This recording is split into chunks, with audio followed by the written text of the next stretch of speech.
सभी को नमस्ते।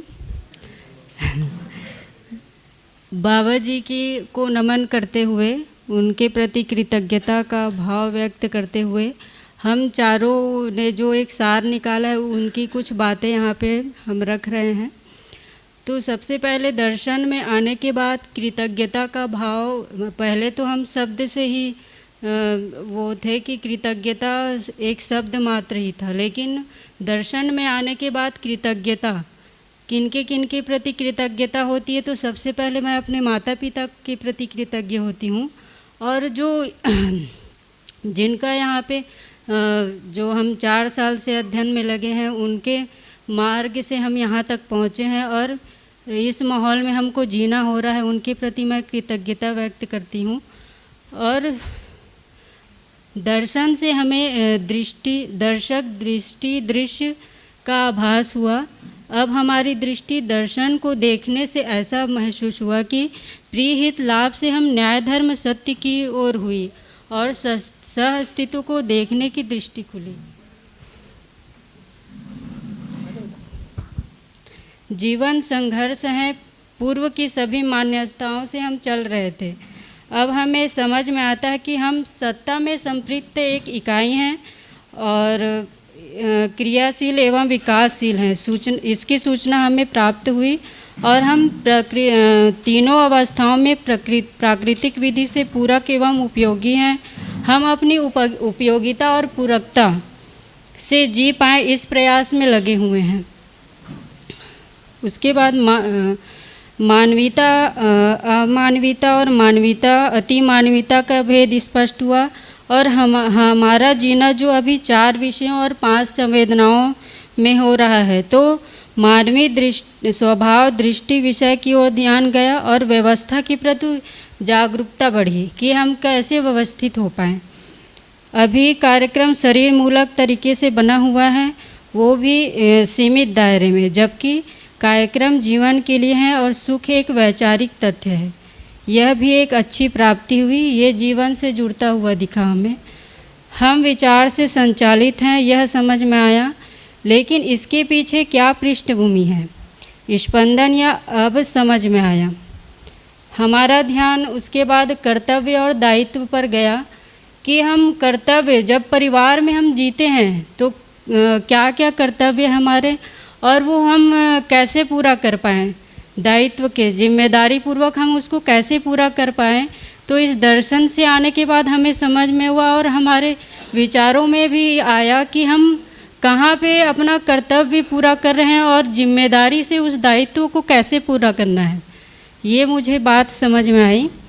और हर व्यक्ति पदानुसार अपनी योग्यता, क्षमता, पात्रता के साथ है एवं इस बात को ध्यान में रखकर उसके साथ निर्वाह व कार्यक्रम बना। फिर नियम प्रक्रिया अनुसार अब मैं कार्यक्रम बनाती हूँ और पहले प्रक्रिया बनाती हूँ, फिर कार्य करती हूँ और विवेक और विज्ञान के ऊपर ध्यान गया कि लक्ष्य क्या है हमारे और हमें उस लक्ष्य में कैसे आगे बढ़ना है, इस ऊपर ध्यान गया। और समीक्षा से पठन के दौरान समीक्षा हुई तो उसमें ये बात समझ में आई कि हम मूल्यांकन क्यों ज़रूरी है। तो सबसे पहले तो हम आप स्वयं का मूल्यांकन देखेंगे कि हम किस स्थिति में खड़े हुए हैं और क्या है, मतलब हम कहाँ पे कमी दिखाई दे रही है और उस कमी को हम कैसे पूरा करें। तो ये अध्ययन, सामूहिक पठन से फिर सूचना प्राप्त हुई हमें। और ये सर्व शुभ ही मेरा शुभ है, मतलब सभी के सुख से ही, शुभ से ही मेरा शुभ है। इतनी बातें मुझे स्पष्ट हुई।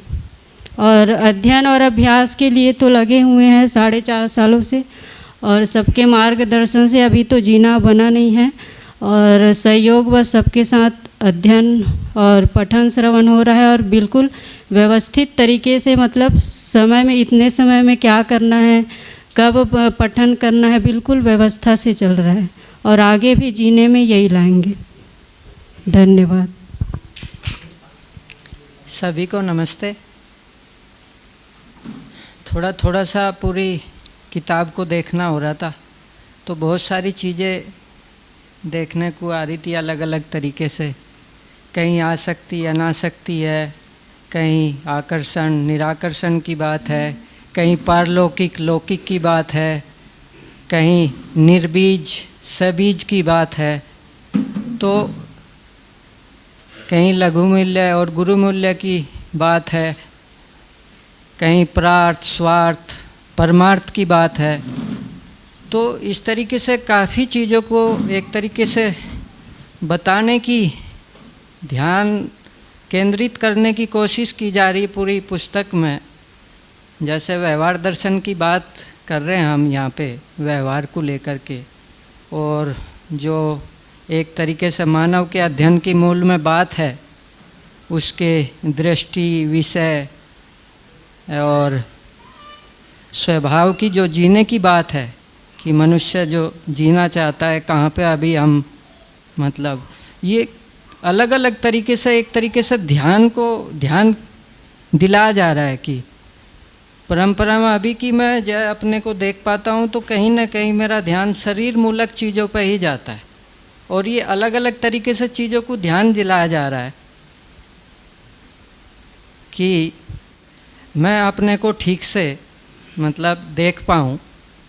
मेरी जो दृष्टि है प्रिय हितलाभ की है ना, अभी विषय के रूप में जिस तरीके से जीना हो रहा है 4 विषयों के रूप में, और स्वभाव अभी दीनता हिंता क्रूरता है, तो अपने को ही अलग तरीके से बहुत सारी चीज़ों पर ध्यान दिया जा रहा है। और शरीर मूलक से कैसा हम जीवन मूलक की ओर मतलब उधर ध्यान जाए और आगे गति बढ़े।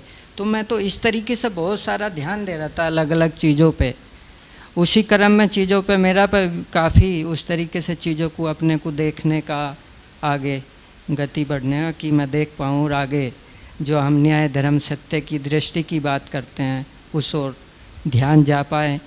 यही मतलब व्यवहार की कहो आगे, उससे ही कार्यक्रम निकलता भी अभी उसी में ही जो हम चेतना की भी बात करते हैं, जीव चेतना से मानव चेतना की जो हमारी मिनिमम एक आगे की गति बनती है, तो उससे एक संभावना उस तरीके से उजागर होती हुई दिखती है। और वो अलग अलग तरीके से मतलब दिखाने की कोशिश हर अध्याय में कहीं ना कहीं वो चीज़ें पुश कर रही हैं उस चीज़ को दिखाने के लिए। इस अर्थ में कहीं ना कहीं वो सहअस्तित्व के साथ भी या हर जगह पे जैसे आगे के क्रम में चीज़ें देखने को मिली। और एक और अच्छी इंटरेस्टिंग बात हुई कि कहीं उलझते थे कि एक पूर्णता का पक्ष आता था कि मानव की पूर्णता। एक इंटरेस्टिंग बात हुई कि पूर्णता के साथ एक दिया ना पूर्णता के अर्थ में, वो अच्छी बात एक पकड़ में आई है कि ये संपूर्ण जो सारा सजा हुआ है ना कहीं ऐसा लगता है कि सब पूर्ण होने के उसमें, वो पूर्णता के अर्थ में एक कड़ी से कड़ी जुड़ी हुई है। मतलब एक ये अच्छी बात समझ में आई कहीं ना कहीं पूरी परंपरा को देखें हम, पूरा पदार्थ से लेके ऊपर तक कि हर चीज़ एक दूसरे के साथ में इस तरीके से पूर्णता के अर्थ में, पूर्णता के लिए और पूर्णता के अर्थ में कहीं ना कहीं हम सब उस तरीके से सजे हुए हैं एक दूसरे के साथ में। शायद मुझे लगता है कि अपने लिए काफ़ी ये चीज़ों को देखना हुआ। मेरे लिए तो यही है उपकार कि मैं इस चीज़ों को ठीक से देख पाऊँ और आगे जीव चेतना से ही आगे मानव चेतना के उसमें थोड़ी गति बने, अच्छा हो, और उससे आगे फिर मेरा जीना व्यवहार की जो हम बात कर रहे हैं वो अच्छा परिवार के लेवल पे, फिर उससे आगे समाज के लेवल पे मैं अपना एक व्यवस्था की जो हम बात करते हैं व्यवस्था में हो पाऊँ और फिर व्यवस्था में जी पाऊँ। ऐसे नमस्ते। हेलो, सभी को नमस्ते। भैया जी के प्रति कृतज्ञता है, और एक सबसे मुख्य बात भैया जी के प्रति ये लगी कि उन्होंने हमें पुस्तक पढ़ना सिखा दिया, पठन करना सिखा दिया, नहीं तो अभी रैंडमली पढ़ रहे थे। ये एक थोड़ा सा काफ़ी अच्छा टेक होम रहा। थैंक यू भैया जी। हाँ, वो मुझे भी इनके प्रति काफ़ी कृतज्ञता है। मुझे सबसे पहले ये समझ में आया कि समझना क्या है, और मतलब बहुत कुछ समझ में आया। उसके अलावा कि मतलब जो तात्विक पक्ष था इस पूरे दर्शन का, वो जो पूरा तात्विक पक्ष था वो मतलब उससे देखने में काफ़ी अलग लग रहा था। पूरे दर्शन का जो व्यू था वो पूरा चेंज हो गया। मतलब ऐसा लगा कि पूरी जो प्रक्रिया है वो सहज है, और जो हम लोग के व्यवस्था जो है वो तो हम लोग के पक्ष में ही है। मतलब हम लोग के प्रेरणा का स्रोत है। मतलब हमें तो प्रेरणा हर चीज़ से मिलती है। और तो बस इतना ही।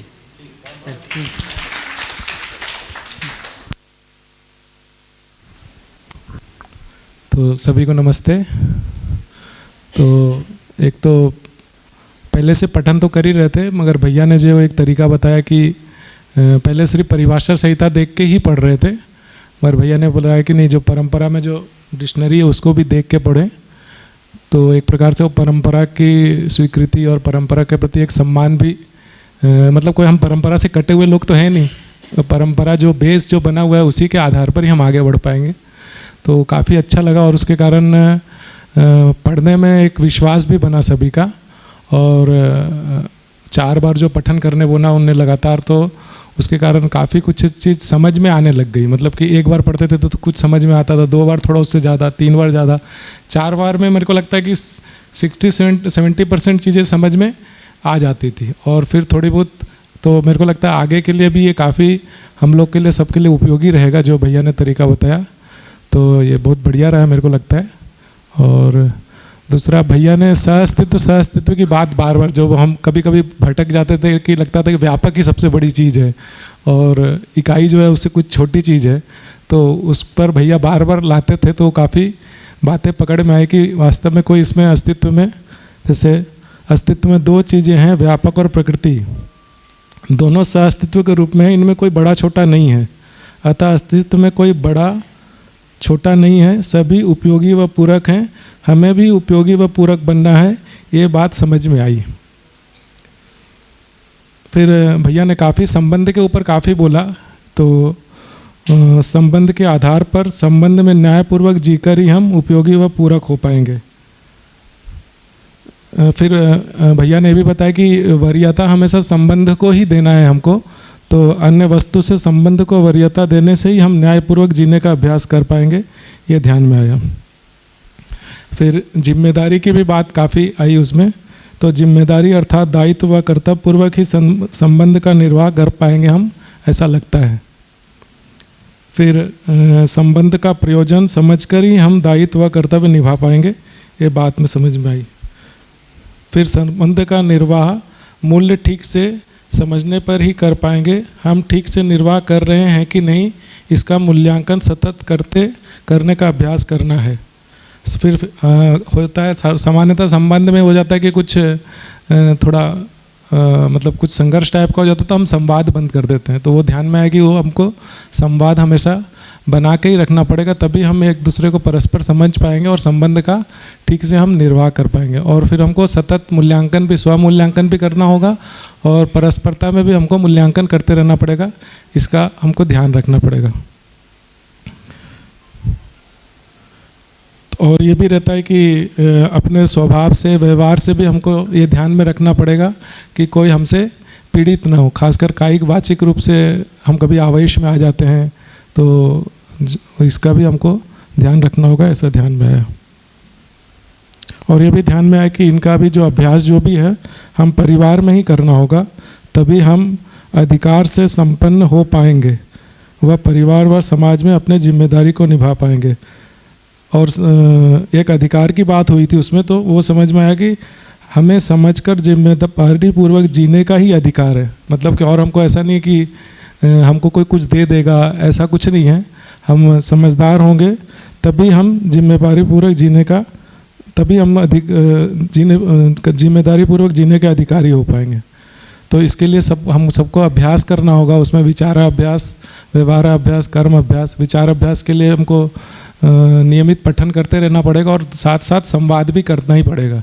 व्यवहार के लिए भी हमको मतलब कि एक शिष्टतापूर्वक लोगों से बात करना और संबंध का निर्वाह करते रहना पड़ेगा, ध्यान में आई बात। और कर्माभ्यास के रूप में भी हमको कुछ छोटा मोटा काम सोचना पड़ेगा कि क्या हम ऐसा काम करें जिससे प्रकृति का भी नुकसान नहीं हो, इस तरह से कुछ हमको करना होगा, ये ध्यान में है। कुल मिला के ये बात ध्यान में है कि यह जिम्मेदार मानव बनने व बनाने की शिक्षा है। इसी से ही जिम्मेदारी परिवार व समाज, इससे ही जिम्मेदार परिवार व समाज बन पाएगा, तभी अभय व सहअस्तित्व प्रमाणित होगा। ये बात ध्यान में आई।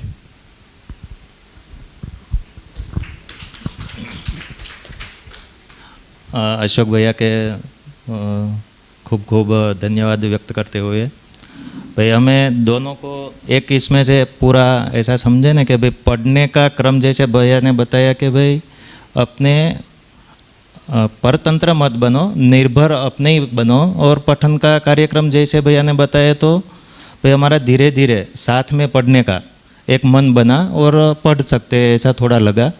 लेकिन इसमें थोड़ा आगे बढ़े तो ऐसा लगा कि परिभाषा साथ में रखनी पड़ी है और पढ़ने का थोड़ा थोड़ा मन बना है, स्वीकृति बनी है।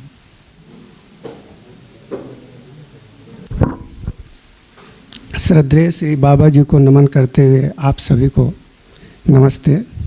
उन सभी सुपथ प्रदर्शकों के प्रति कृतज्ञ हूँ जिनसे आप भी यथार्थ के स्रोत जीवित हैं। आप सभी भैया जी की कृतज्ञता एवं आभार व्यक्त करते हुए हम सभी प्रसन्नता के साथ मानव व्यवहार दर्शन में मध्यस्थ दर्शन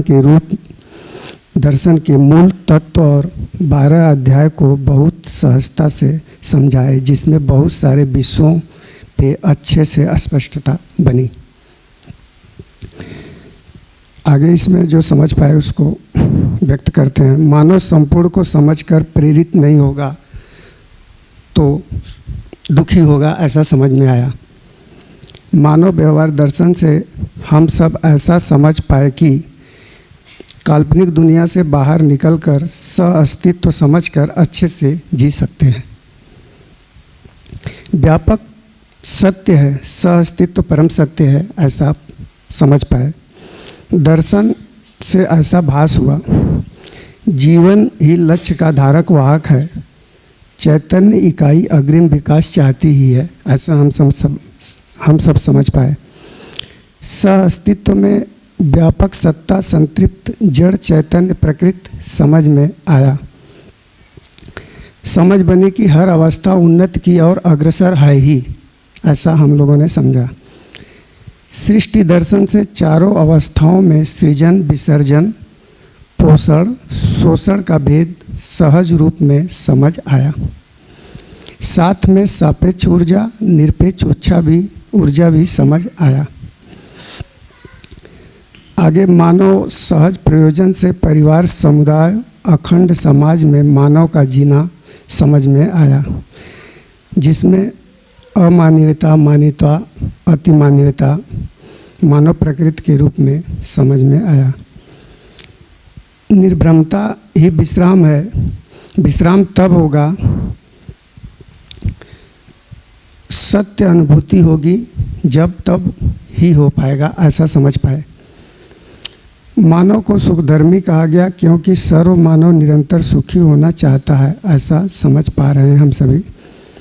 कर्म फल इच्छा है और बहुत इच्छा को पूरा करने के लिए जो श्रम करते हैं वह कर्म है।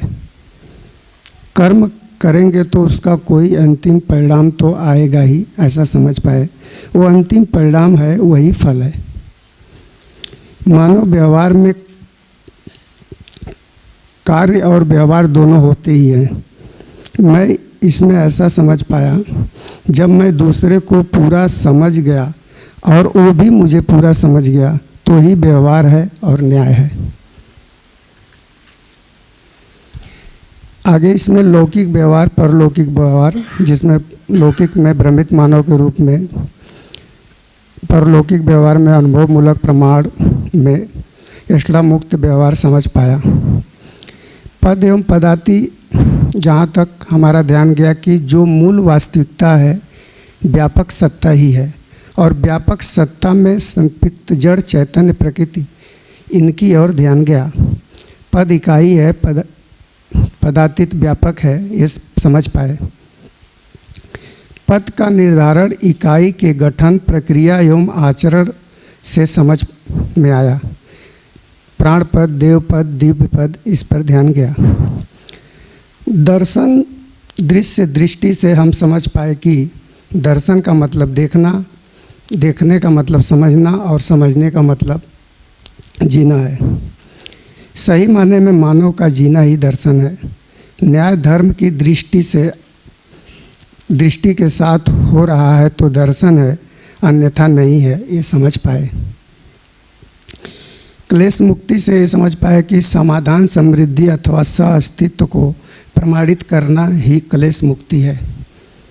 दुख से मुक्ति, भय से मुक्ति, भ्रम से मुक्ति, ऐसा समझ पाए। मानव विभव जागृत परंपरा ही है। भूमि स्वर्ग हो, मानव देवता हो, धर्म सफल हो, नित्य सुख हो। आप सभी को नमस्ते। आज मानव मूल्य के बारे में बताए हैं भैया जी, बहुत अच्छा लगा मेरे को तो। सभी को नमस्ते। मानव व्यवहार दर्शन में बहुत सारे विषयों पे ध्यान गया और उस ध्यान के रूप में मैं अपने आप को पहले देख पाता हूँ और वो अपने जीने में लाने का प्रयास थोड़ा बहुत चल ही रहा है। और भैया जी ने जो अध्ययन के लिए जो 4 बार का पठन रखा, तो मुझे जहाँ तक है कि रीड करना एकदम अच्छा नहीं लगता, सुनना ही अच्छा लगता है। तो भैया जी ने ये जो चीज़ कराया, ये थोड़ा सा अभ्यास में आ पा रहा है, तो वो अच्छा लग रहा है और समझने में भी, समझने के क्रम में भी आगे बढ़ पा रहा हूँ। और दूसरा कि अध्ययन करने के साथ में जो डिक्शनरी दोनों की देख के उसके बाद समझना, उससे और अच्छे से पकड़ में आ रहा है। और ये शायद भैया जी अगर इस तरीके से नहीं रखते तो वो इतने अच्छे तरीके से थोड़ा पकड़ नहीं आता। इसके लिए भैया को बहुत बहुत धन्यवाद। सभी को नमस्ते। भैया को भी बहुत बहुत थैंक यू। भैया आपकी बताई हुई प्रक्रिया मतलब अब ऐसा लग रहा है कि मेरा जब 2012 में मैंने MBA कंप्लीट किया था और अब 2021 में बुक हाथ में ली है, तो 10 साल का बहुत गैप हो गया। पढ़ाई लिखाई पूरी मतलब कंप्लीट छूट चुकी थी। तो अभी से वो इससे ये फ़ायदा हुआ है कि मेरी पकड़ भी बनी पढ़ने में, अध्ययन करके, और रीडिंग स्किल भी अब अच्छी हो रही है। और मतलब उससे ये हो रहा है कि मीनिंग्स को ढूंढ के और जो टॉपिक दिया है उसका अर्थ अच्छे से समझ पा रही हूँ। तो थैंक यू भैया। हाँ जी, सबको नमस्कार। मजीद अंकल नहीं है, तो हम लोग ने अपनी शेयरिंग ऐसा रखी है कि जो हमने पिछले कुछ समय में हम तीनों ने और अंकल के साथ थोड़ा बैठना हुआ, जो महसूस किया है और कहाँ कहाँ हमको सहयोग मिला है, तो उन चीज़ों को रखने की कोशिश की है। क्योंकि बुक में तो है ही तात्विक रूप में सब चीज़ें, हम कैसा देख रहे हैं उसको, और फिर हमने उस पर डिस्कस किया कि मैं ऐसा देख रहा हूँ या ये भाई ऐसा देख रहे हैं, भरत भाई ऐसा देख रहे हैं, तो उस पर क्या ऐसी सहमति बनती है कि हाँ कुछ ऐसा ही हमको भी महसूस हो रहा है। तो ऐसा हमने एक होमवर्क किया, तो वो ठीक रहा। ठीक है ना। तो एक तो अशोक भैया जी को बहुत बहुत धन्यवाद, क्योंकि अभी तक ऐसा ही लगता रहा कि किताबों को पढ़ना मतलब बहुत ही मुश्किल काम है। क्योंकि इतनी ईमानदारी से तो 20 साल के बाद किताब छुआ होगा। पढ़ना हुआ, लेकिन टुकड़ों टुकड़ों में ऐसा पढ़ना कि हाँ अभी कुछ समझने के लिए पढ़ना है, इतनी ऑनेस्टी तो पहली बार आई है ना। तो काफ़ी बढ़िया रहा। और भैया के साथ ये भी बहुत काफ़ी सारी बातें रहीं, बहुत बढ़िया रहा। पहली बार इनका भैया को सुनने का मौका भी रहा या बातचीत करने का मौका रहा। तो एक आराम दिखा कि हम चीज़ों को बहुत आराम से समझ सकते हैं। कोई बहुत रॉकेट साइंस नहीं है, आखिर एक व्यक्ति ने कर लिया और बाकी भी, और जब जागृति निश्चित है तो मतलब कोई होने वाला काम है। तो ये कॉन्फिडेंस बढ़ा, लगातार संवादों में ही दिखता रहा कि होने वाली बात है ना, सहअस्तित्ववादी बात है। और भाषा का बहुत ही सटीक इस्तेमाल रहा, बहुत ज़्यादा बहुत सटीकता से जो शब्द प्लेस हो रहे थे, तो अपने को उसमें बहुत मुझे तो पर्सनली बहुत मज़ा आया, हमारे भाइयों को भी निश्चित ही मज़ा आया। तो कुछ मुद्दों पे जो ध्यान गया, एक तो कृतज्ञता पर खासकर ध्यान गया, क्योंकि हम मतलब मानव जाति से कुछ कटा हुआ नहीं है, तो कुछ कटा हुआ नहीं है तो फिर जुड़ा हुआ है। तो हम इतने नीरस नहीं हो सकते। अगर हम कृतज्ञ नहीं होते हैं तो कहीं ना कहीं हम अहंकारी हो जाते हैं। हम मानते हैं कि हम ही कुछ कर रहे हैं, है ना। और हम जो भी होते हैं उसमें परंपरा का एक बड़ा रोल रहता ही है, और आगे भी कुछ सिस्टम खड़े होने तो उसमें कुछ पीढ़ी पिछले करके आई ही है। तो ये एक बहुत ही महत्वपूर्ण बात पर ध्यान गया, बहुत हम सबका ही सीरियसनेस है कि अगर हम इसको देखते हैं तो हम आदमी के साथ चल पाते हैं, फिर कमी पेशी को निभा पाते हैं। तो एक ये फिर एक भाई की शेयरिंग थी कि हमने ये समझा कि जो तर्क है, तर्क सही समझने के लिए है, और वो व्यवहार में जोड़ने के लिए हमको समझने के लिए तर्क लगता है। लेकिन अभी तक हम क्या करते रहे कि हम तर्कों के सहारे किसी को चुप करा देते रहे। भाई उस तर्कों से हम चुप तो करा देते हैं लेकिन संतुष्टि तो नहीं होती। तो उसमें ध्यान गया और हम सबकी सहमति बनी कि है तो ऐसा ही, किसी के पास तर्क ज़्यादा होते हैं, किसी के पास कम होते हैं, लेकिन हमको सहजता में क्या लगता है, हमको किसी के साथ बात करके सहज लगता है हाँ ये तो ऐसा ही है, लेकिन हमारे पास तर्क नहीं है। तो तर्क में हम अपने को भले हम जस्टिफाई कर लें, चुप करा लें, चुप कर दें, तो वो पूरा तो नहीं पड़ता। तो उससे कहीं ना कहीं ये आता है कि हमारे संबंध तो स्थापित नहीं होते, हम टूटते हैं लोगों से। तो जो टूल है उस टूल का सही इस्तेमाल करना वो बहुत ज़रूरी है, और तर्क भी एक टूल है। तो इस पे ध्यान गया। और एक स्टेटमेंट आया कि जब हम सामान्य रहते हैं तो उसमें खुशहाली होती है, और विशेषता में हम कहीं आवेशित होते हैं। तो अभी हम देखें, जो हमने देखा, अपने में महसूस किया और व्यवस्थाओं में देख रहे हैं, सारी शिक्षा हमको विशेष बनाने की तरफ लगी हुई है। हमारा पूरा परिवेश हमको विशेष बनाने के लिए लगा है, लेकिन जो आराम दिखता है वो तो हमको सामान्य चीज़ बात समझते हैं, हम सब एक जैसे ही समझ सकते हैं, हम साथ जी सकते हैं, बड़ा सामान्य सी बात है। तो इसको पकड़ के हम चलते हैं तो बड़ा आराम है। और जैसे हम विशेष होने की कोशिश करते हैं तो हम लोगों से टूटते हैं, हम असहिष्णुतावादी हो जाते हैं। और जैसे ही ये होते हैं तो हम अकेले पड़ते हैं, और उसका जो परिणाम आता है पीड़ा होती है, हम समझ ही नहीं पाते हो, इस दौड़ में चले जाते हैं। तो इस पर भी ध्यान गया और इसका अभ्यास भी कुछ चल रहा है। और ऐसे ही उपयोग, उपभोग, उपयोग, सदुपयोग और प्रयोजनीयता की बात करते हैं। तो ये सुनने में तो बड़ा शब्द ही है, लेकिन इसमें मूल देखें कि हम पैदा होते ही उपभोग करना शुरू करते हैं, और हमको उपभोग करके हम पुष्ट होते हैं, बड़े होते हैं। लेकिन अगर हम इस मानसिकता के साथ नहीं हैं कि हमको भी उत्पादन करना है, या हमको भी प्रकृति के साथ श्रम करना है, औरों को भी उपलब्ध करा पाएँ हम, तब तो इसकी परंपरा बनेगी जो वो प्रयोजनीयता से जुड़ता है। तो जब हम ऐसा सोचते हैं एक बड़े एंगल से, तो हम अपना उपभोग कर पाते, जो हम करते हैं उसको देने का भी भाव आता है वापस, कि ऐसे औरों को भी बेहतर मिल पाए और आवर्तनशील विधि से प्राकृतिक व्यवस्था भी बनी रहे। तो इससे भी अगर हम ऐसा जुड़ते हैं तो फिर हम मानव जाति के साथ फिर से जुड़ते हैं। हम उपभोग कर रहे हैं तो कोई ना कोई उत्पादन कर रहा है, तो इसलिए हमको भी करना है। तो हमको करना है तो हमको क्या करना है, उसके लिए हम कार्यक्रम बनाएंगे आगे। तो ये कनेक्शन ये भी एक बहुत बढ़िया कनेक्शन बैठता है। सदुपयोग करेंगे तो हम कुछ भी ऐसी चीज़ों का उपभोग नहीं करते, फिर हम उपभोग किस अर्थ में करेंगे, फिर हम उपभोग इस अर्थ में करते हैं कि हमारा शरीर है और उसका कोई पर्पस है ना।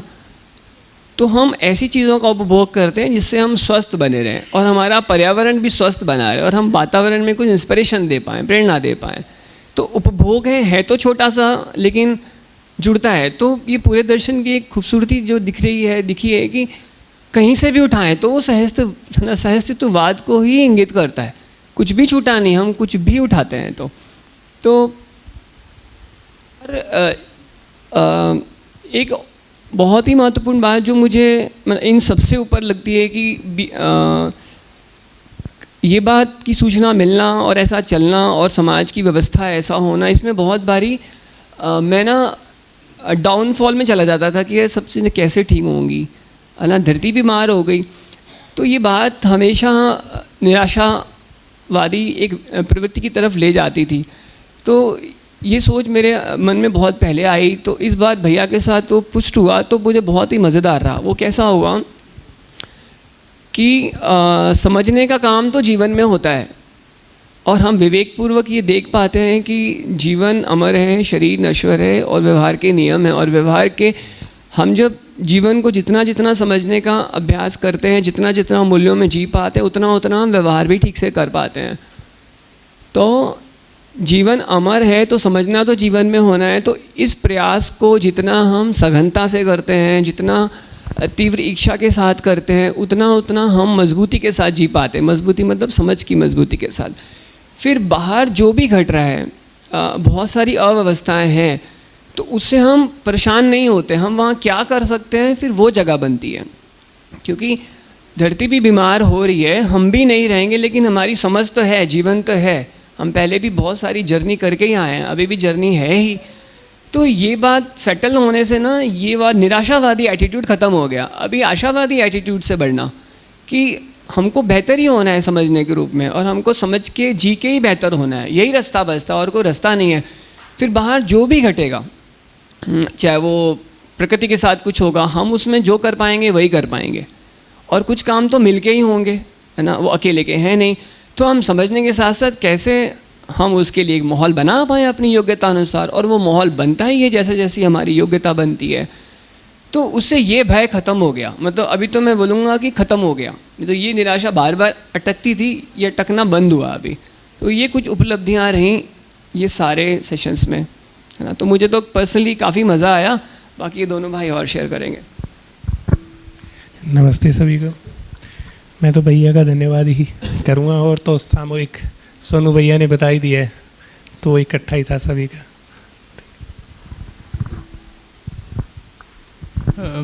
मैं भी मेरी मतलब मैं भी इन सर के प्रति काफ़ी कृतज्ञ हूँ, क्योंकि मतलब उन्होंने जो प्रोसेस बताया था वो भी बहुत मतलब इफ़ेक्टिव था। और उन्होंने एक बात कही थी कि मैंने एक क्वेश्चन पूछा था, उन्होंने उनसे बोला था कि इसे सही मान के पढ़ना तो समझ में आ जाएगा। और उन्होंने बोला था कि मुझे ऐसा लगता है कि तुम्हें समझ में आ जाएगा पढ़ोगे तो मैंने वो चीज़ मतलब वो चीज़ मेरे लिए बहुत काम मतलब उसके आगे भी बहुत काम की, और उसके बाद भी काफ़ी ऐसे हेल्प हुआ।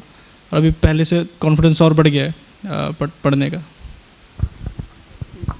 ये बात छूटी हमसे। जो किताब पढ़ने का मुद्दा है वो भी काफ़ी बढ़िया रहा, क्योंकि हम जिस तरीके से पढ़ पा रहे हैं उसमें चीज़ें समझ में आ रही हैं, और ये प्रक्रिया भी बढ़िया है। मैं इस पर लगे रहेंगे तो लग रहा है कि समझ में आ रही हैं चीज़ें, हम पढ़ पा रहे हैं ठीक से, और हम अपने अधिकार पे भी कुछ पा पाएंगे, ऐसा एक महसूस तो हो रहा है।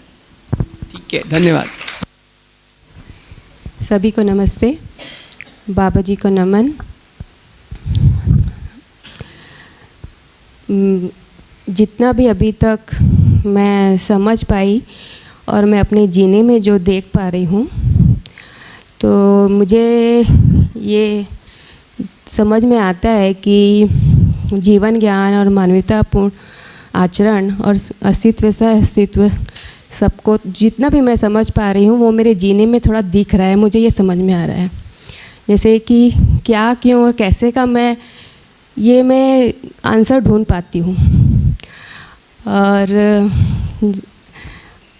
जैसे अभी श्रीमान जी के साथ भी काफ़ी संवाद बढ़ा है, जो हमारे जो परस्पर पूरक भी हो पाए हैं। और पहले हम दोनों में ज़्यादा दोषारोपण ज़्यादा ही होता था, लेकिन अब बहुत कम हो गया है।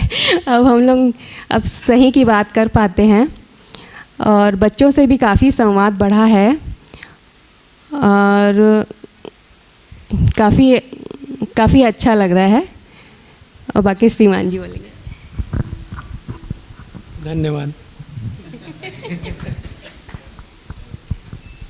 नमस्ते सभी को।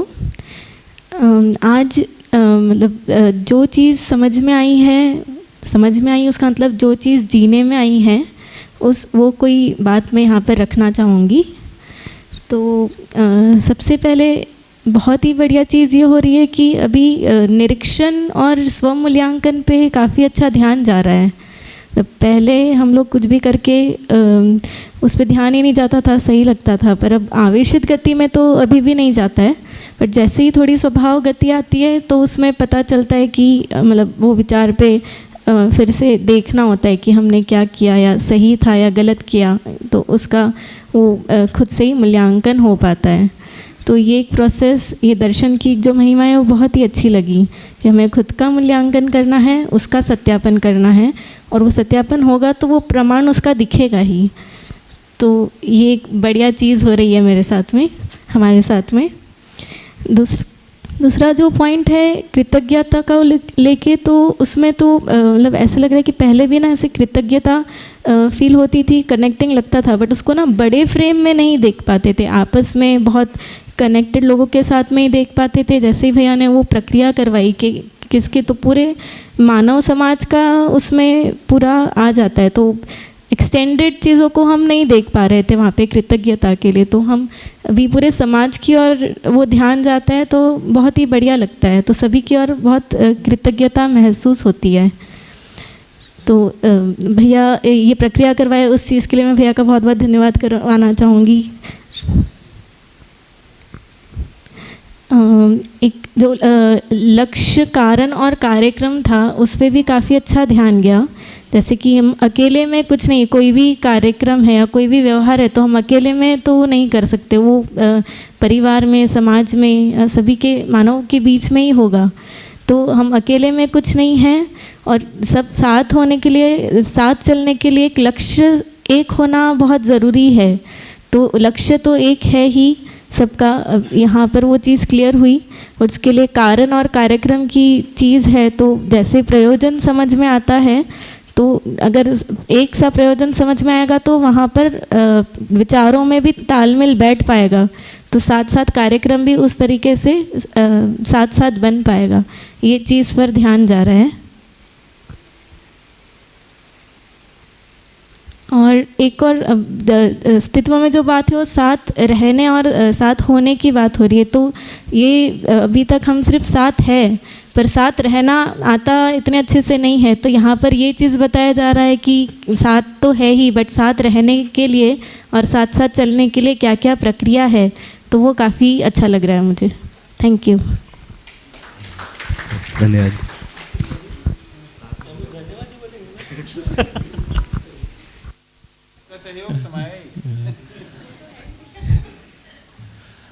सभी को नमस्कार।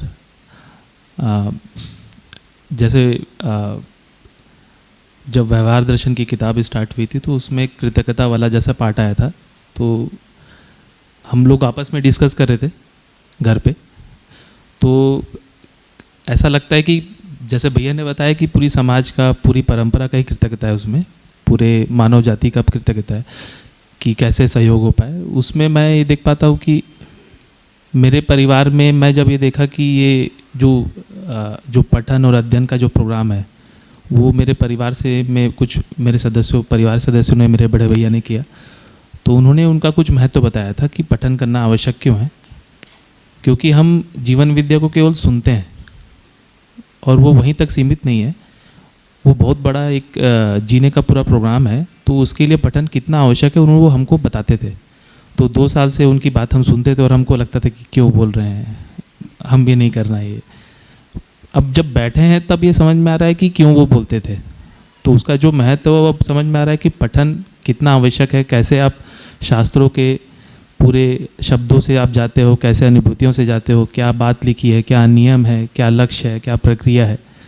तो अब ये समझ में आ रहा है कि हाँ, कि वो ऐसा क्यों बोलते थे। और वो कृतज्ञता के भाव जैसा अब आता है कि परिवार के प्रति हमारे, कि उन्होंने हमको इसके लिए प्रेरित किया, उनका भी प्रभाव ही था। साथ में भैया ने जिस तरीके से उसको पढ़ने का तरीका बताया, कैसे एक शब्द से आपको स्टार्ट करना है, उसकी परिभाषाओं से जाना है, फिर वास्तविकता को देखना है, उसको छूने की कोशिश करना है, फिर आप धीरे से आप पूरी अनुभूतियों को, पूरी व्याख्याओं को समझ सकते हैं। और वो बहुत सहज रहा, क्योंकि स्टार्टिंग में हम सबको ये डिफ़िकल्टी थी कि कैसे अनुभूतियों को समझें। और ये बहुत सहज रूप में सबको आसानी से हो गया। तो भैया के लिए बहुत अच्छा मैं कृतज्ञता व्यक्त करता हूँ। और मेरी उपलब्धि में मैं ये देख पाया कि मैं पहले अध्ययन को ये सोचता था कि ये शायद एक ऐसा प्रोसेस है जहाँ पर आप कुछ दिन रहेंगे और आपको चीज़ें समझ में आ जाएंगी और फिर आप ज़िंदगी जीना स्टार्ट कर देंगे। पर अब ये समझ में आता है कि ऐसा ही नहीं है, ये बहुत सूक्ष्मता और बहुत बारीकियों से इसमें बात लिखी गई है। कहीं ऐसा कुछ लूप होल जैसा नहीं कि आप इसमें ये करेंगे वो करेंगे तो ऐसा कुछ आपको मिलेगा। इसमें सीधी सी बात है कि अगर आपको समझ में आता है तो आप सही करेंगे, उसका जो फल आएगा आपको पहले से निश्चित होगा और आप उसको भोग भी करोगे, उसका यूज़ भी करोगे, जो समाज के लिए भी अच्छा होगा, आपके परिवार के लिए और आपके लिए भी अच्छा होगा। तो ये बहुत अच्छे से समझ में आया कि कैसे एक अध्ययन में इसका एक प्रोसेस है, कैसे एक आदमी ज्ञान को पाता है, ज्ञान से फिर कैसे प्रमाणित होता है। उसमें एक जो प्रक्रिया भैया ने जो तात्विक पार्ट को कितने अच्छे से उन्होंने व्यवहारिकता में जो रखा, वो मुझको बहुत अच्छे से समझ में आया।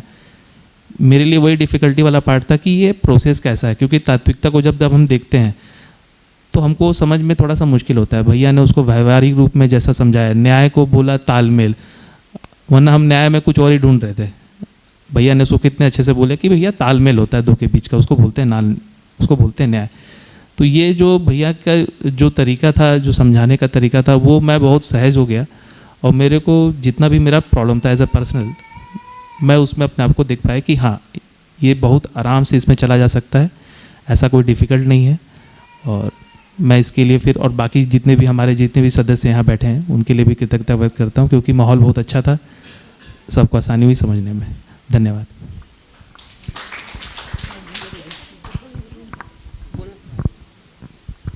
सभी को नमस्ते और बाबा जी के प्रति कृतज्ञता, भैया के प्रति भी कृतज्ञता। एक्चुअली मानव व्यवहार दर्शन किताब के बारे में बहुत सुना था, काफ़ी सुना था, प्रबोधकों से सुना था। फिर जैसे जैसे अध्ययन क्रम में आगे, मतलब परिचय शिविर, अध्ययन बिंदु, किसी क्वेश्चन का आंसर अध्ययन में मिलेगा, पठन में मिलेगा, ये बहुत बार सुना ही मिलता था। तो जब ये बुक शुरू हुई तो इसकी गरिमा मूल तत्व से स्टार्ट हो गई।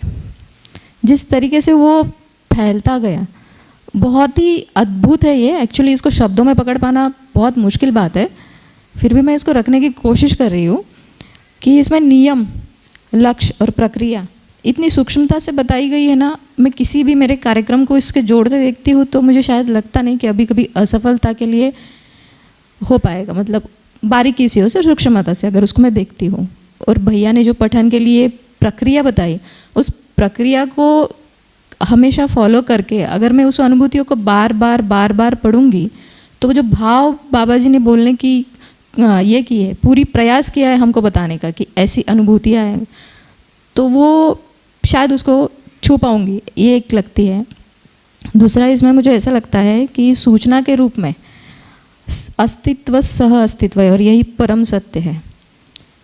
हमसे होता क्या था कि अस्तित्व को पकड़ लेते थे, व्यापक है, मेरे जीने का आधार है, इसमें डूबा भिगा गिरा हूँ, इसको तो पकड़ लेते थे, पर परस्परता छूट जाती थी।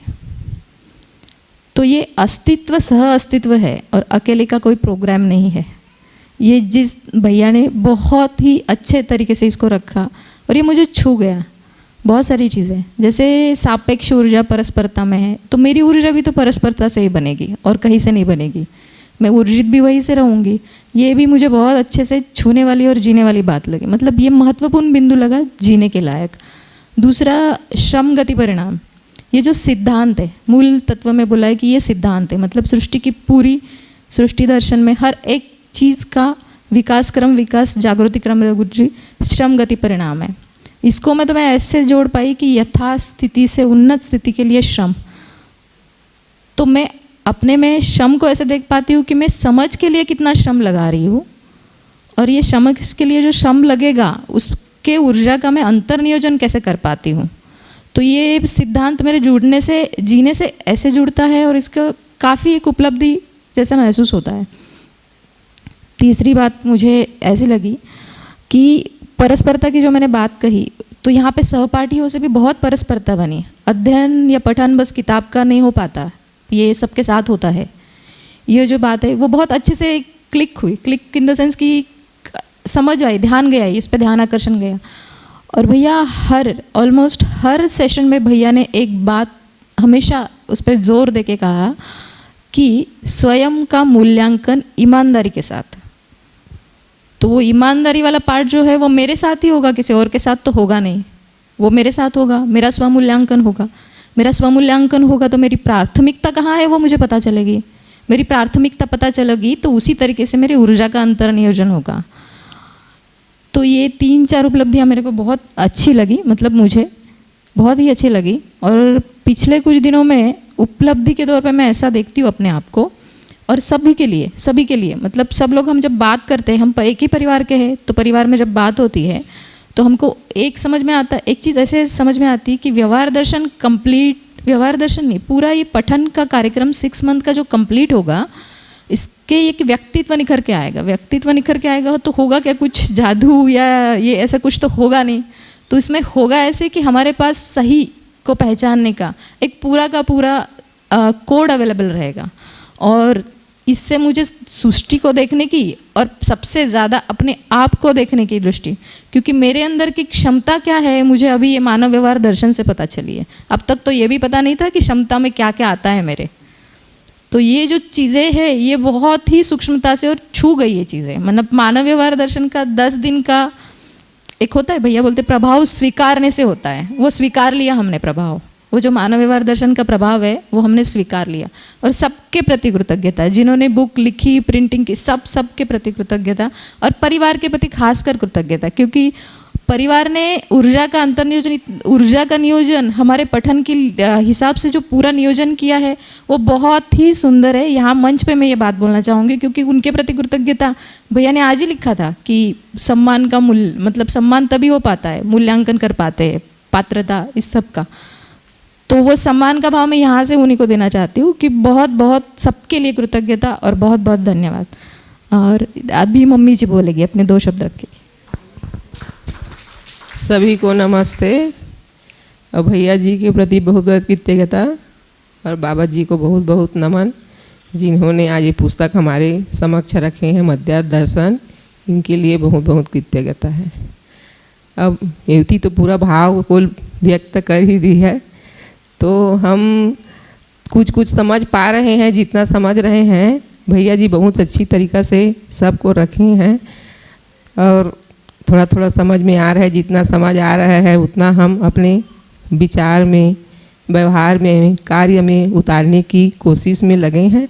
और जितनी समझ पाएंगे, हमारी जितना जीवन यात्रा बची है उतने में भी जितना समझ पाएंगे, न्याय धर्म सत्य को समझना है और उसके साथ चलना है, यही हमारे में कोशिश रहेगी। और हमारी उपलब्धि है कि मैं देखती हूँ कि हमारे परिवार में, घर में हम पहले भी अच्छे से रहते थे, एक साथ रहते थे, लेकिन आज जो हम एक साथ एक मंच में एक में खड़े होके हम हमारे घर में हम रहते हैं, वो मेरे को बहुत अच्छा से वो दिखती है। वो बहुत मतलब उपलब्धि है मेरा, हम लोग के घर का, मेरे को लगता है। बहुत बहुत धन्यवाद। सबको नमस्ते। हम भाई जी के प्रति कृतज्ञता। ये 6 मासीय अध्ययन शिविर में उपलब्धि बहुत मिला, मुझे ऐसा अभिसाभास होने लगा, क्योंकि 4 सदस्य पहले अध्ययन शिविर में कर चुके हैं और अभी 9 लोग हम लोग अपने परिवार में अभी इस अध्ययन शिविर को संपादन कर रहे हैं, भाग ले रहे हैं। और भैया जी के प्रति ऐसा कृतज्ञता है कि क्या उपस्थिति होता है उसकी जगह में कितना पढ़ के आए ये बता पूछते थे हमेशा कितना। और जो है भागी कृतज्ञ, धन्यवाद। सभी को नमस्ते। बाबा जी के प्रति कृतज्ञता। हम पांचों ने बुक का कुछ सार रखा है, फिर सब अपने अपना बोलेंगे जो उनको समझ में आया। अशोक भैया जी ने मानव व्यवहार दर्शन का पठन कराया। हम लोगों को ऐसा स्पष्ट हुआ कि मानव व्यवहार दर्शन जो बाबा जी विश्लेषण पूर्वक पूरी मानव जाति के लिए अर्पित किए हैं, मानव व्यवहार दर्शन में व्यवहार इस रूप में स्पष्ट हुआ, मानव के एक लक्ष्य अर्थात जागृति प्राप्त करने हेतु एकत्र होने के लिए श्रम नियोजन है। दर्शन जीने अर्थात नज़रिए के अर्थात विचार व्यवहार मूल्यांकन करके जीने का स्वरूप बनता है। जैसा हम कहते हैं वैसा जीना होता नहीं, कथनी और करनी में अंतर होता है। मध्य दर्शन में मानव का अस्तित्व सहज जीना होता है, जिसको हर मानव समझदार होकर संतुलन पूर्वक अर्थात आवेश मुक्त निरंतर सुख पूर्वक जी सकता है। इस प्रकार मानव व्यवहार दर्शन का अशोक भैया के द्वारा पठन कराया गया। इस प्रक्रिया को करते हुए हम देख पाए कि कैसे शब्द से अर्थ तक, अर्थ से वस्तु तक पहुँचने की प्रक्रिया है, जो कि बारंबार पुस्तक के पठन एवं अभ्यास से हो सकती है। बहुत सारे शब्दों में स्पष्टता हुई है, इसे हम लोग अपने में देख पाते हैं। भैया जी को बहुत बहुत कृतज्ञता। मध्य दर्शन के मूल तत्व में जो बात हुई, इसे 31 बिंदुओं में रखा गया है। इसमें यह स्पष्ट हुआ, दर्शन का सार मूल तत्व में समाया गया है। लेखकीय में ये दर्शाया गया है कि मानव में सामान्यता के लिए रूप पद धन की आवश्यकताओं के आधार पर सामान्यता की कामना की गई, जो परस्पर समुदायों परिवारों में विविधता के कारण संघर्ष और युद्ध का कारण बना। मध्य दर्शन सामुदायिक इकाई के रूप में सार्वभौमिकता को पाने का शुभ संकल्प है, जो सर्वसुलभ है। यह प्रमाणों के आधार पर संस्कृत सभ्यता विधि व्यवस्था की दिशा स्पष्ट करती है। बाबा जी ने यह संदेश दिया है कि स्वयं का मूल्यांकन कर लो, गलती अपराध नहीं करोगे, दुखी प्रताड़ित दरिद्र नहीं होगे। कृतज्ञता बाबा जी ने लेखक के रूप में व्यक्त की है। अध्याय 2 में कृतज्ञता में जो समझ में आया हम लोगों को, सह-अस्तित्व का अनुभव बाबा जी ने किया है, जिसके लिए उन्होंने उन सभी सुपथ प्रदर्शनों के लिए कृतज्ञता व्यक्त की है। कृतज्ञता से ये स्पष्ट हुआ कि समस्त मानव जाति का सहयोग मानव परंपरा में हर मानव सहयोग करने योग्य योगदान में है ही। अध्याय 3 में सृष्टि दर्शन में सह-अस्तित्व को समझने के लिए सृष्टि दर्शन बहुत महत्वपूर्ण है। इस अध्याय में हमने चारों अवस्था में रूप गुण स्वभाव धर्म का पठन किया है। व्यापक निरपेक्ष ऊर्जा के रूप में तथा इकाइयाँ व्यापक में होने मात्र से ऊर्जित हैं। चारों अवस्थाओं में हर इकाई सापेक्ष ऊर्जा के कारण मूल चेष्टा अर्थात श्रम गति परिणाम में है। इससे स्पष्ट हुआ कि मानव को श्रम का शोभ भी विश्राम की तृषा के लिए है। श्रम का तात्पर्य यथास्थिति से उन्नत स्थिति को पाने के लिए प्रयासरत है। अध्याय 4 में मानव सहज प्रयोजन। ज्ञानावस्था की इकाई विश्राम सहज कर्तव्य और उसकी निरंतरता के लिए प्रयासरत है और यही मानव सहज प्रयोजन है। विश्राम के लिए ही इस पृथ्वी पर मानव अपने महत्व को जानने पहचानने के प्रयास एवं प्रयोग में व्यस्त है। अतः मानव अपने महत्व को जानकर व पहचान कर विश्राम सहज उपलब्धि पा सकता है। निर्भरता ही विश्राम। इस प्रकार सर्व मानव विश्राम की आशा व प्रतीक्षा में है। निर्भरता ही विश्राम है। इस अध्याय में ये स्पष्ट हुआ कि सत्यता का अध्ययन पूर्ण हो जाना ही निर्भरता है। सत्य मात्र सत्ता में संपृक्त जड़ चैतन्य प्रकृति ही है। संपूर्ण व्यवहार समाधान सदुपयोगिता को सिद्ध करने वाली एवं व्यवस्था के अर्थ में है, जिसके लिए कुछ कर्म करता है। कर्म एवं फल है। दूसरे मानव के साथ न्यायपूर्वक व्यवहार करता है। यही अध्याय 7 मानवीय व्यवहार में है। मानवीयतापूर्ण व्यवहार उत्पादन अध्ययन कार्य व नीतियों में पारंगत होने पर ही सुखी होता है। पद और पदातीत। पद रूप गुण स्वभाव धर्म के आधार पर चारों अवस्थाओं के रूप में है। पदातीत व्यापक सत्ता है और मानव ज्ञानावस्था की इकाई है। मानव ही व्यापक को ज्ञान रूप में अनुभव करने योग्य दृष्टापद प्रतिष्ठा में है। दर्शन दृश्य और दृष्टि। न्याय धर्म सत्य सहज दृष्टि द्वारा की गई क्रिया प्रक्रिया की दर्शन संज्ञा है। सह अस्तित्व ही संपूर्ण दृश्य है और दृष्टापद पर मानव है। कलेश मुक्ति में कलेश मुक्ति की आशा सर्व मानव में है।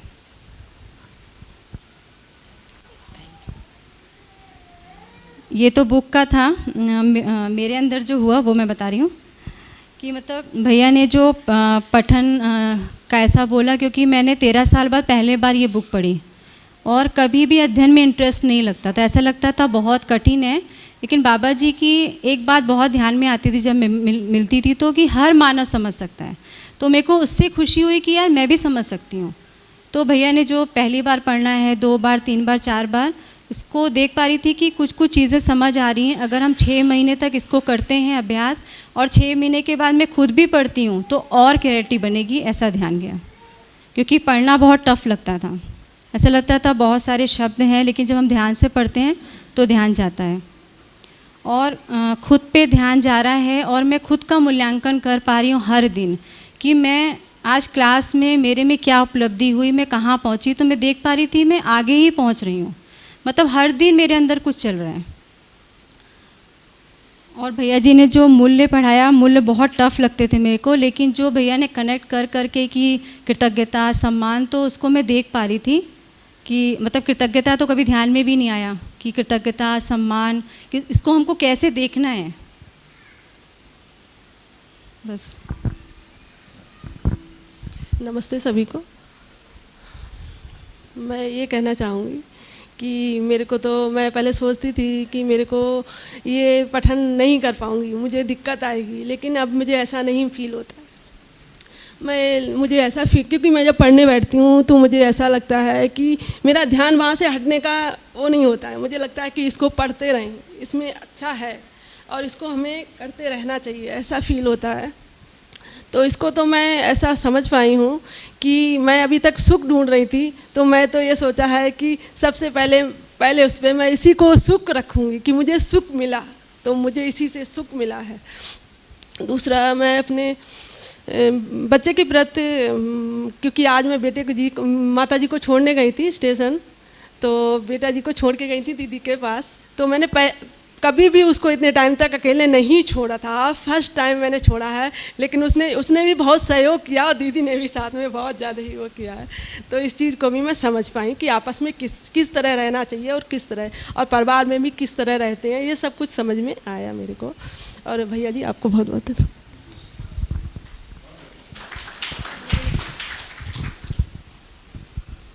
सभी को नमस्ते। भैया, पिछले 10 दिन की उपलब्धि मेरी ये रही कि एक तो पठन प्रक्रिया जो आपने बताया था, वो पठन प्रक्रिया को तो वैसे तो मैंने पूरा फॉलो नहीं कर पाया, लेकिन उस पठन प्रक्रिया को समझने से ये हुआ कि पढ़ना है। किताब को मेरे को पढ़ने में इंटरेस्ट नहीं आता था कभी भी, तो वो एक मन में रहता था कि नहीं पढ़ना है। मैंने एक बार किताब पूरी पढ़ी तो मेरे को बहुत अच्छा लगा और उससे मन में ये विश्वास बना कि नहीं, मैं भी इसको पढ़ सकता हूँ।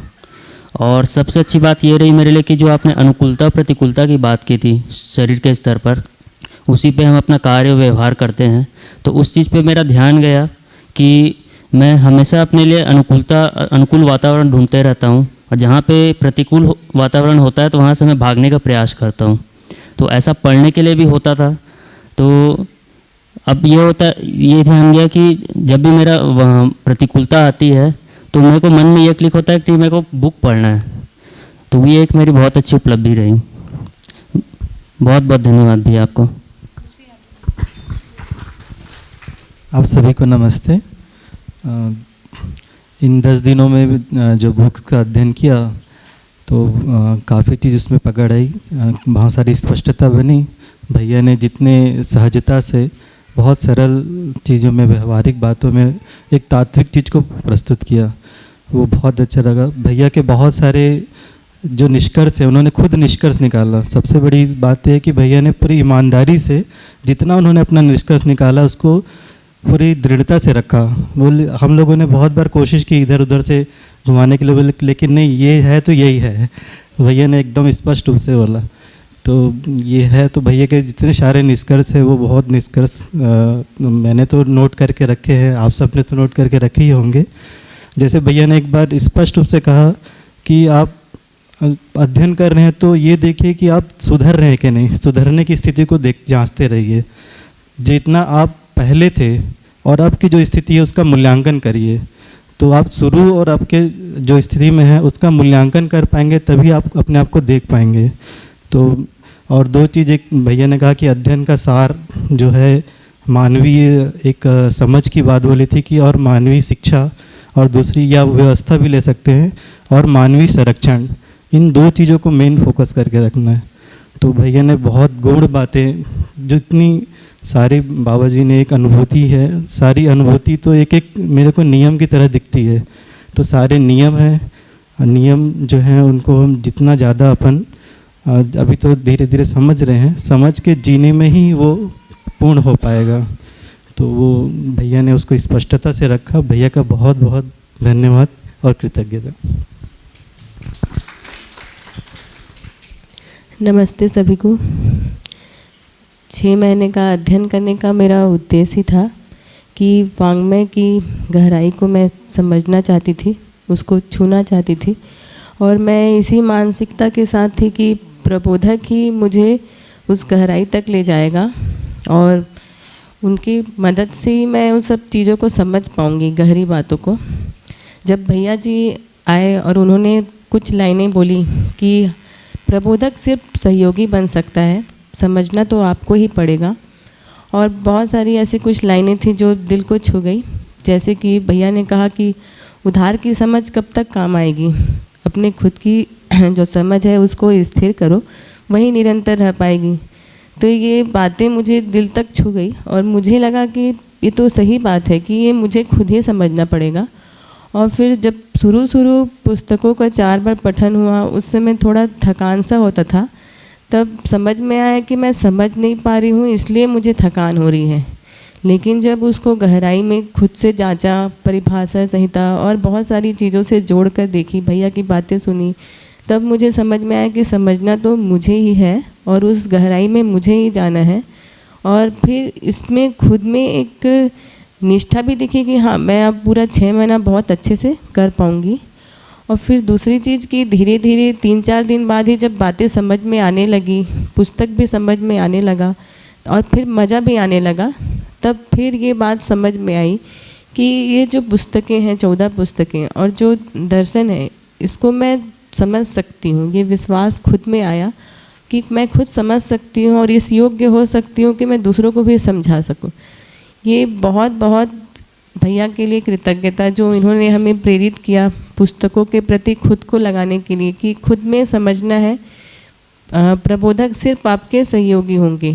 तो ये बात बहुत ही मुझे अच्छी लगी और गहराई तक जाने वाला जो मेरी इच्छा थी वो अब धीरे धीरे पूरी होती दिख रही है, क्योंकि मैं भी अब उसमें अब बहुत गहरे से मन लगा रही हूँ।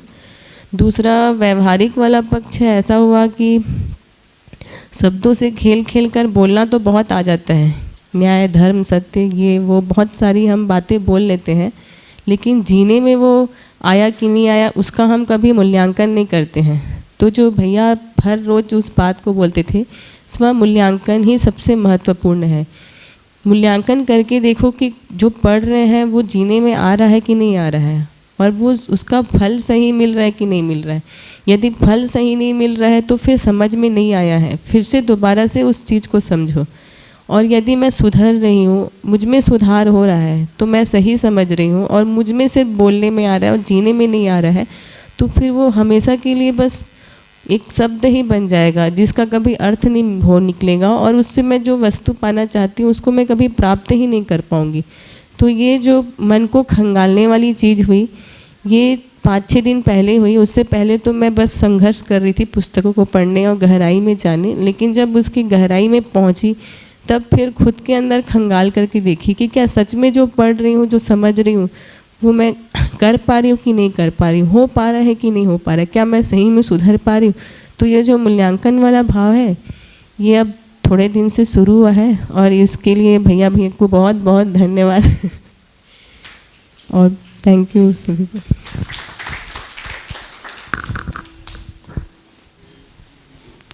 आप सभी को नमस्ते, प्रणाम। बाबा जी के प्रति कृतज्ञता और भैया जी के प्रति कृतज्ञता। प्रत्यक्ष रूप से जिसने यहाँ तक हम लोगों के आने में जो सहयोग प्रदान किए, उनके लिए मैं कृतज्ञता व्यक्त करता हूँ।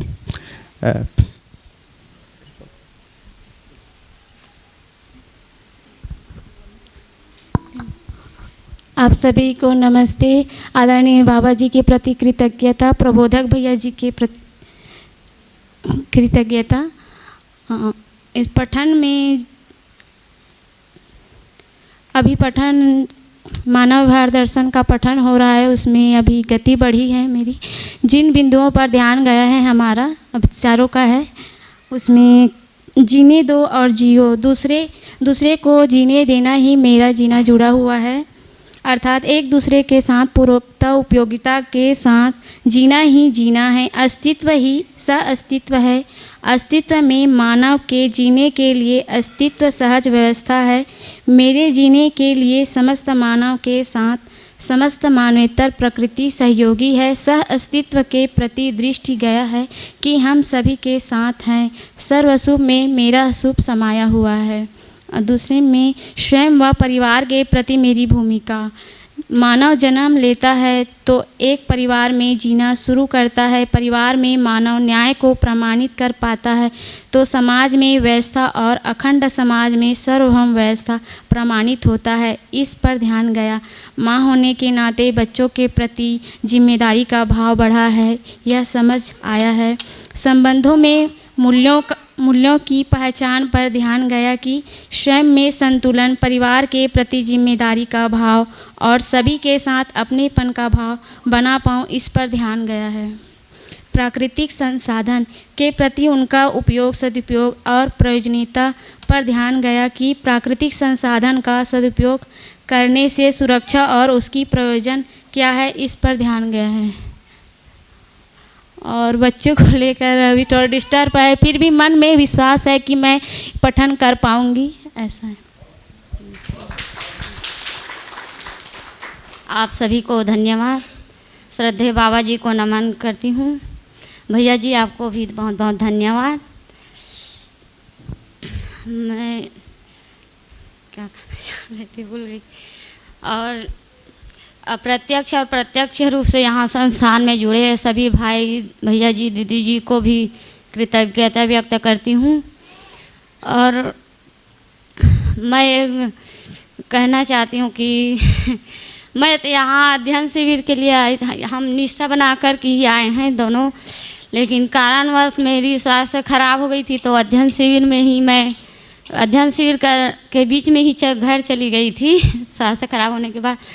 तो भैया जी बोले, चंद्रशेखर भैया जी, कि नहीं आपको भी आना। ये दबाव दिया कि आप नहीं आ रही है तो इसको भी बोले कि आप भी नहीं कर सकते शिविर। तो ये दबाव हमारे लिए बहुत फ़ायदेमंद हुआ है अभी। तो वहाँ पर जब मैं गई ना, ठीक है आप ही 6 महीने का अध्ययन कर लीजिए, मैं अगले बार जब मौका मिलेगी तो कर लूँगी, ऐसे करके। तो उस समय मुझे आज महसूस हो रही कि एक एक मिनट की कितना महत्व है, ये मैं बहुत अपने में मूल्यांकन कर पा रही हूँ कि पहले की स्थिति में कहाँ गलती हुई है और अभी कैसे जीना है परिवार में, संबंधों में, कि वो त्रुटि और ना हो। यह व्यवहार दर्शन से मुझे अच्छी से समझ आ रही है। बहुत बहुत धन्यवाद आप सभी को।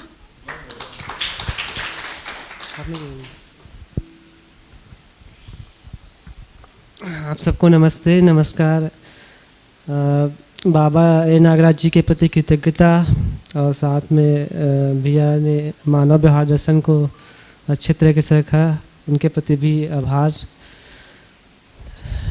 तो मानव व्यवहार दर्शन में जैसे ही हमने शुरू किया तो जीने दो और जियो से जैसे ही शुरू हुआ तो वहाँ से ही मन मतलब खुश होने लगा कि बाबा जी ने एक जो पहले सुनते ही थे, शब्द ही थे, लेकिन उसको देखने का जो दृष्टि अभी खुला है भैया जी के रखने के बाद, बहुत मतलब मज़ा आ रहा है कि अच्छी बात हर कृतज्ञता को रखा, सह अस्तित्व शब्द को रखा। ये भी एक शब्द के रूप में दिखाई देता था, लेकिन ये जुड़कर दिखाई नहीं देता था कि मानव के साथ एक सह अस्तित्व में है ना, कोई किसी से अलग है ही नहीं है। ये सारी जो बात ध्यान में अच्छे से गया है और कृतज्ञता से लेकर जितने भी बातों को रखा अच्छा ध्यान गया है। और पुस्तक को जो मैंने जो है मानव व्यवहार दर्शन को आने से पहले पढ़ा ही नहीं था, तो आने के बाद ही पढ़ना शुरू हुआ है और जो भैया ने प्रक्रिया बताया काफ़ी अच्छा लग रहा है। तो मैं कल और परसों इसको फिर एक बार पढ़ कर देखा पुस्तक को कि कैसा मतलब अब लग रहा है। तो फिर देखा मैं पाया कि मतलब जब मतलब शुरू हुआ था मानव व्यवहार दर्शन पुस्तक पढ़ने तो उतना मतलब इंटरेस्ट नहीं होता था। तो एक बार पढ़ा, उसके बाद फिर दूसरी बार पढ़ा तो भाव थोड़ा थोड़ा पकड़ में आता था, लेकिन अब जब मैं उसको पीछे से फिर पढ़ना शुरू कर रहा हूँ, देख रहा हूँ तो अच्छा लग रहा है। मतलब जा तो रहा है स्पष्टीकरण के बाद तो और ठीक से मतलब ध्यान जा रहा है उसमें। हेलो, मुझ में जो शिफ्ट हुआ है कि जैसे भैया जी का रोज़ बोलना कि पढ़ के आए हो, होमवर्क करके आए हो, कुछ देखे हो परिभाषा संहिता, तो इन शब्दों से ध्यान गया कि वाकई में यहाँ तो बोल देते हैं लेकिन करते हैं क्या। तो मेरे में शिफ्ट ये हुआ कि पुस्तक का बार बार पढ़ना, तो बार बार पढ़ने से कुछ शब्द वहीं कनेक्ट होता है एकदम शब्द और उसमें जो परिभाषा संहिता है उनके अर्थ को मिलाने से समझ आता था कि हाँ ऐसा है, ऐसे करके कुछ डाउट होने से भी इधर उधर भैया वगैरह से करने से तो मैं देख पाया। मैं अपने में ही पुस्तक पठन का जो गति है वो बढ़ा है और मैं आगे भी इसे बढ़ा के रखूँगा। और भैया जी को प्रणाम करता हूँ कि इसने पुरुष तो हैं लेकिन जो पुरुषार्थ है वो नहीं कर पा रहे थे, वो समझ नहीं पा रहे थे, उनको पुरुषार्थ करने के लिए भैया ने समझाया सिखाया, जिसके लिए धन्यवाद भैया। तो सभी को नमस्ते। पिछले 10 दिनों से हमने यहाँ पे मानव व्यवहार दर्शन को पढ़ा, इसके 13 अध्यायों को कंप्लीट किया। तो काफ़ी अच्छा था, बहुत सुंदर था इसको पढ़ना। और साथ ही चाचा जी आपने जो इसमें सहयोग किया हमारा वो भी बहुत सुंदर था। आपने जो 4 बार पठन का जो एक हमको कहा कि बार बार कि पढ़ो पढ़ो पढ़ो, उसके साथ जो शोध का भी विषय आपने जोड़ा वो भी बहुत अच्छा था, क्योंकि वो देख पाए कि हम जब खुद का शोध लगा के आपसे पूछते थे तो उसकी एक अलग लेवल की गहराई समझ में आती थी।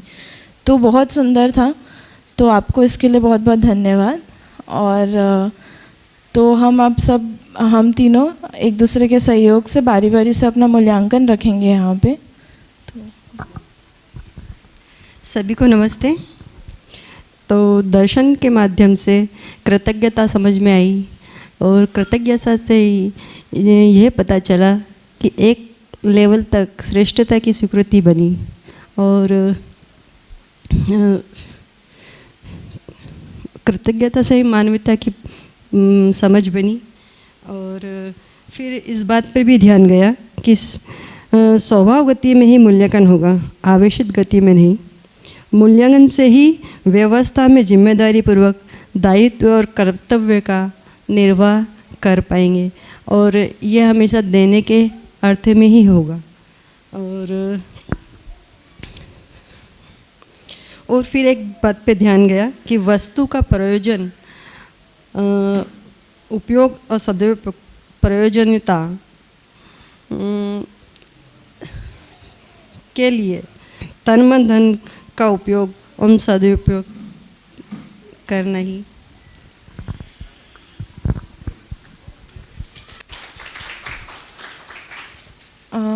तो फिर ऐसा था कि पहले जब इस किताब को शुरू नहीं किया था तो उससे पहले तक एक निष्कर्ष एक तरह से बन ही गया था कि व्यापक ही सबसे बड़ी चीज़ है, वही सब चीज़ का आधार है। लेकिन यहाँ पे मतलब भैया ने बार बार ध्यान दिलाया कि सअस्तित्व को पकड़ो, व्यापक नहीं है। तो वो चीज़ बहुत अच्छे से क्लिक हुआ कि मतलब हाँ हम व्यापक मतलब हम एक तो ये मान्यता भी इसमें टूटी कि हम हमेशा हर एक चीज़ को बड़ा मान के चलते और ख़ुद का मूल्यांकन कर दिया होता है हमेशा। तो यहाँ पे ये चीज़ समझ में आया कि हर चीज़ बराबर ही है, सबकी वैसी क्षमता है ही, सबको एक तरह से ऊर्जा प्राप्त है, सब समान है। ये चीज़ पे ध्यान गया तो इससे सहअस्तित्व भी पकड़ में आया और इसमें बहुत अच्छे से ध्यान गया। दूसरा, इस किताब में नियमों के बारे में बहुत अच्छे से बात हुआ, न्याय के बारे में बहुत अच्छे से बात हुई। तो न्याय जब हम जब वो चैप्टर चल रहा था उससे मतलब बहुत अच्छे से ध्यान जा रहा था मेरा कि मैं कहाँ पे न्याय कर पा रही हूँ, कहाँ पे नहीं कर पा रही हूँ। और इससे मेरा भी मूल्यांकन हो रहा था कि मैं कहाँ पर ईमानदारी पूर्वक मूल्यांकन कर रही हूँ और कहाँ पर नहीं कर पा रही हूँ। तो ये मतलब बहुत मतलब एक तुरंत शिफ्ट था मेरे अंदर कि मैं कुछ भी होने के बाद मेरा मूल्यांकन होता था वो उसी, अब ऐसा होता है कि अब तुरंत मूल्यांकन कर पाती हूँ मैं उसी वक्त कि मैं कहाँ पे गलत हो रही हूँ। तो ये चीज़ पे बहुत अच्छे से ध्यान जा रहा था मेरा, और मतलब ये चेंज बहुत अच्छा लगा मुझे अपने अंदर। और वही चीज़ मतलब न्याय को तो काफ़ी अच्छे से खोला गया इसमें और बहुत अच्छे से समझ में आया वो। और दूसरी बात ये थी कि हाँ बस इतना ही था मेरा। सभी को नमस्ते। तो ये 10 दिन में जो मतलब मुझे जो ध्यान गया कि जैसे कि जो परमाणु होते हैं उसमें एक सम आवेश होता है या विषम, मतलब जो गुण होते हैं वो सम होते हैं या विषम होते हैं, और जो मध्यांश होता है वो सम और विषम को एक संतुलित रखता है। ये बात पे ध्यान गया। तो उसी तरह अगर मैं मानव अपने अंदर में अगर देख पाता हूँ कि अपने अंदर भी एक सम आवेश या तो रहता है ये विचारों के इसमें या व्यवहार के इसमें, या विषम आवेश भी रहता है। तो एक ये समझ में आया कि जो अध्ययन की आवश्यकता, अध्ययन जो ज़रूरी है वो एक मध्यस्थता अपने अंदर आने के लिए ही मतलब सारा अध्ययन है, और इसलिए अध्ययन ज़रूरी है। ये मुझे ध्यान गया इस चीज़ पे। और दूसरी चीज़ थी कि मतलब जो परमाणु जो रहते हैं उसमें जो भी क्रियाएं होती है वो एक गठन के आधार पे, मतलब जब संगठित होते हैं, गठन होता है, तभी एक क्रिया होती है। तो अकेले में कोई अंश, अकेले में कुछ होता नहीं है। तो वैसे ही अगर मानव के संदर्भ में उसको देखते हैं तो ये भी दिखता है कि अगर संगठित होते हैं एक लक्ष्य के अर्थ में, तभी एक कार्यक्रम निकल के आता है, तभी एक मतलब लक्ष्य में एक रूपता आती है, और तभी परस्परता में न्याय और व्यवहार होता है। तो अकेले जो था, मतलब अभी तक जो जैसा हम जी रहे थे अकेले, मैं भी ऐसा अकेले, वैसी मानसिकता मेरी भी 2 साल पहले थी कि मैं अकेले ही सब कुछ करने वाली थी। तो अभी इस बात पे ध्यान जाता है कि अकेले का कोई कार्यक्रम नहीं है, जो है मतलब साथ में मिल के होता है। और जो अभी 10 दिन में जो अभी 1 महीना जो अध्ययन हुआ, अभी इस पे स्वमूल्यांकन जो है उस पर काफ़ी अच्छा ध्यान जाता है कि पहले तो अपने को ही सही मान के रखते थे कि मैं ही सही हूँ, मेरे हिसाब से ही सब कुछ होना चाहिए। लेकिन अब धीरे धीरे ध्यान जाने लगा कि कहाँ कहाँ पर मेरे अंदर में क्या क्या ठीक होने की ज़रूरत है, कहाँ पर सुधार की आवश्यकता है, और कहाँ फिर वो मूल्यांकन होता है। हर मतलब अभी तो ऐसा हो रहा है कि कोई घटना होने के बाद फिर बाद में मूल्यांकन होता है कि कहाँ पर गलत था, कहाँ पर सही था। तो ये चीज़ मूल्यांकन की एक अभ्यास हो चुका है। तो ये तो एक उपलब्धि के रूप में मैं देखता हूँ। दूसरी चीज़ जो कि पठन की, जो भैया ने जो एक अभ्यास और प्रक्रिया बताई पठन की, तो पहले जैसे अध्ययन शिविर होने के पहले एक बार मानव व्यवहार दर्शन को एक बार रीड हो गया था मेरा। तो उस टाइम पे और अभी के टाइम पे ये दिखता है कि एक पात्रता एक बढ़ी है, उसको और अच्छे से समझने की और गहराई में थोड़ी सी उस चीज़ को पकड़ने की, क्या जो भी किताबों में है उसको और उसको गहराई पे देख पा रहे हैं। वो एक पात्रता बढ़ती हुई दिखती है।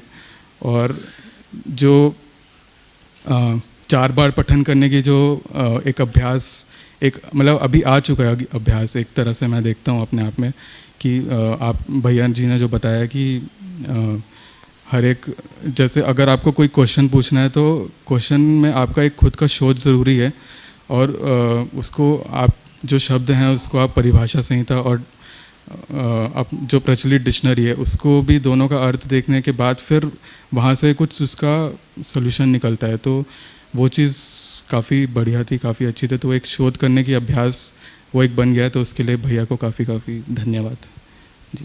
धन्यवाद भैया को बहुत बहुत धन्यवाद।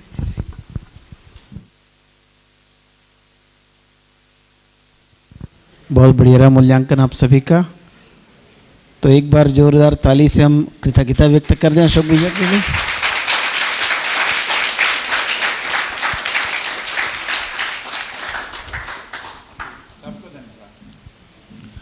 और अशोक भैया का लगातार व्यस्त कार्यक्रम है, यानी हम तो चाह रहे थे कि व्यवहार दर्शन आप ही पूरा लेते, लेकिन पहले से इनका प्रोग्राम तय था और 2 अक्टूबर से ना 1 अक्टूबर से आपका शिविर पालमपुर में है, पालमपुर हिमाचल प्रदेश में युवा साथियों के साथ में भैया का लगातार शिविर वहाँ ले रहे हैं। मैं समझता हूँ 4 शिविर ले चुके अब तक है ना, अभी हाल फिलहाल में उधर 4 की योजना वही चीज़ है। तो भैया की व्यस्तता इसलिए जाना पड़ रहा है उनको, लेकिन हमें पूरा विश्वास है कि किसी एक और सत्र को लेने के लिए फिर से आएंगे आप सबके बीच में और फिर से आप लोग इनको सुनेंगे। हाँ 17 से 27, तो 17 नवंबर से 27 नवंबर हम उम्मीद करते हैं कि अशोक गोपाल जी रहेंगे हमारे बीच में। अनुभव दर्शन चारों दर्शन से सबसे गहरा है, आप लगातार सुनते ही होंगे ना, व्यवहार दर्शन, कर्म दर्शन, अभ्यास दर्शन, अनुभव दर्शन। तो अनुभव दर्शन की एक अलग ही महिमा है, तो उसको लेने के लिए अशोक भाई आएंगे हमारे बीच में फिर से। रायपुर में रहते हैं लेकिन रायपुर से बाहर आना जाना काफ़ी चलता रहता है, तो अभ्युदय संस्थान परिवार की ओर से आप हमारे सदस्य ने, एक बार हम फिर से आपका हार्दिक आभार व्यक्त करते हैं। और कल से 21 तारीख से जो बचा हुआ है व्यवहार दर्शन का हिस्सा, उसको बाल मुकुंद भाई जी फिर से लेंगे, तो आपके बीच में बाल मुकुंद मीणा जी रहेंगे। एक बार बाल मुकुंद भाई जी, आप एक एक करके आप सभी को सुनते ही जाएंगे और आपको हर एक की प्रस्तुति में एक विविधता दिखाई देगी, एक यूनिकनेस दिखाई देगा और हर बार एक नयापन देखने को मिलेगा। सोम भैया भी आ चुके हैं, तो आने वाले समय में सोम भैया भी एक शिविर लेंगे, एक सत्र भी लेंगे आने वाले वक्त में। तो लगातार मुझे लगता है कि ये जो यात्रा चल रही है, दूसरा महीना चालू हो गया है ना, दूसरा महीना हो गया, 15 तारीख से शुरू हुआ था, राइट है ना, 34वां दिन, रोज़ दिन गिनते हैं तो हमारे बीच में हमारे कुछ अतिथि आए हैं, तो उन अतिथियों का हम स्वागत करते हैं। एक बार हमारे बीच में रायपुर से छत्तीसगढ़ राज्य विद्युत मंडल, इसी नाम से हम जानते हैं, उसको पावर कंपनी कहा जाता है, तो उनके वरिष्ठ अधिकारी, रिटायर्ड अधिकारी हैं, वो सब आए हुए हैं। तो आपका संस्थान की ओर से स्वागत है और उम्मीद करते हैं कि आप, कुछ लोगों ने शिविर किया है पहले, आदरणीय जायसवाल जी शिविर कर चुके हैं और अपने साथ में कुछ वरिष्ठ अधिकारियों को लेकर आए भी हैं, तो हमने आग्रह किया था कि मूल्यांकन सत्र हो रहा है, आप लोग उपस्थित हो जाइए, आपको अच्छा लगेगा। तो मुझे लगता है आप लोग को अच्छा लगा होगा और हम उम्मीद करते हैं कि आप लोग भी आने वाले समय में जीवन विद्या शिविर करेंगे और अध्ययन शिविर में उपस्थित होंगे। तो आप सबका हार्दिक धन्यवाद। चाय का वक्त हो चुका है, अब मैं वही बोल रहा हूँ, चाय का वक्त हो चुका है और एक फाइनल उद्बोधन के लिए मैं अशोक गोपाल जी को आमंत्रित करते हैं एक बार फिर आपके बीच में। क्या चीज़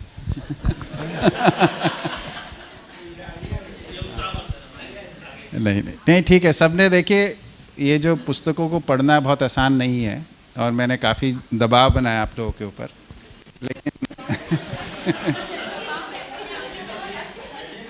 लेकिन वो सफल इसलिए हुआ क्योंकि आप लोगों ने उस दबाव को स्वीकार कर लिया, है ना।